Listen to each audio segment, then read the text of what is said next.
Aspartame is an artificial sweetener, an additive, and it's a chemical.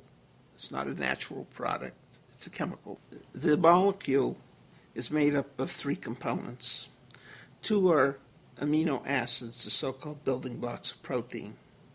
One is called phenylalanine, which is about 50% of the molecule, and the other is aspartic acid, which is like 40%. The other 10% is a so-called methyl ester, which as soon as it gets swallowed, becomes free methyl alcohol, methanol, wood alcohol, which is a poison, a real poison. Had I seen the chemical formed on this product, I would never have touched it. You know, the poisonous effect of methyl alcohol and its methyl esters are well known.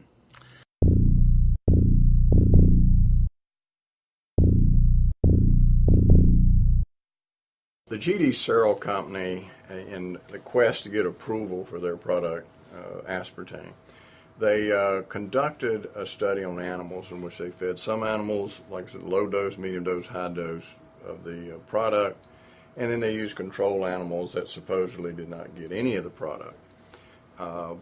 When they submitted this to the FDA and the FDA looked at it, there was some question about the study. Well, one of the scientists, a neuroscientist, looked at some of this, and he saw a lot of red flags. He said there's some real questions here about tumors being caused by this product, particularly brain tumors. So they ordered a study to be done by the Bureau of Foods, which was the precursor to the FDA.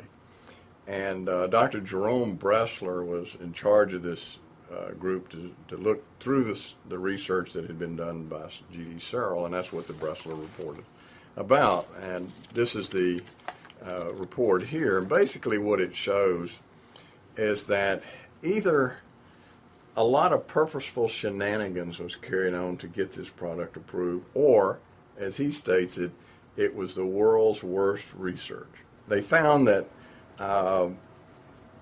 what they did is the animals that died after being fed NutraSweet, they didn't autopsy the animals right away.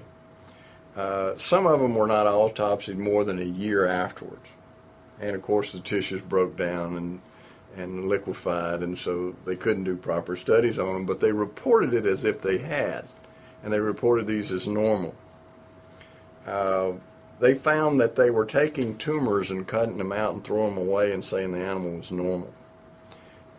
They had animal tissues that had obvious tumors in it that were reported normal. They had, in one of the cases here that's reported, a lymph node that was enlarged. And this G.D. Searle pathologist reported it as a normal lymph node. When the scientists from the Bureau of Foods looked at it, they said it was an obvious lymphosarcoma, a highly malignant tumor. When we did our double-blind study here in this hospital, we had really a tragic situation which occurred, which I attributed directly to the aspartame. We needed volunteers. We looked at both patients, that is, people who had a history of mood disorder, and we needed some controls, that is, people without a history of mood disorder. One of the people that I used in the study was the administrator for our psychiatric unit. He was a PhD psychologist. And several days into this study, he had an emergency. He had an ophthalmologic emergency. That is, he had sudden bleeding in his eye and a detachment of his retina. He had to be rushed to Cleveland for emergency surgery. His eye could not be saved. He lost the vision in one eye.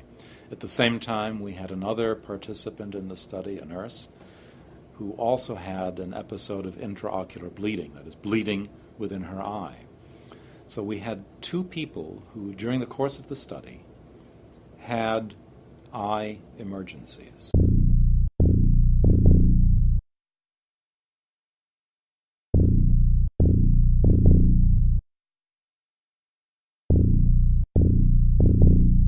Well, an excitotoxin, basically what it does, it's a normal transmitter in the brain. These are chemicals that allow brain cells to communicate. But if it's in even a minute over-concentration in the brain, it causes the brain cells to become extremely excited. And they become so excited, they'll very quickly burn themselves out and die. So we see people have difficulty thinking. They feel like they're walking around in a cloud or a fog.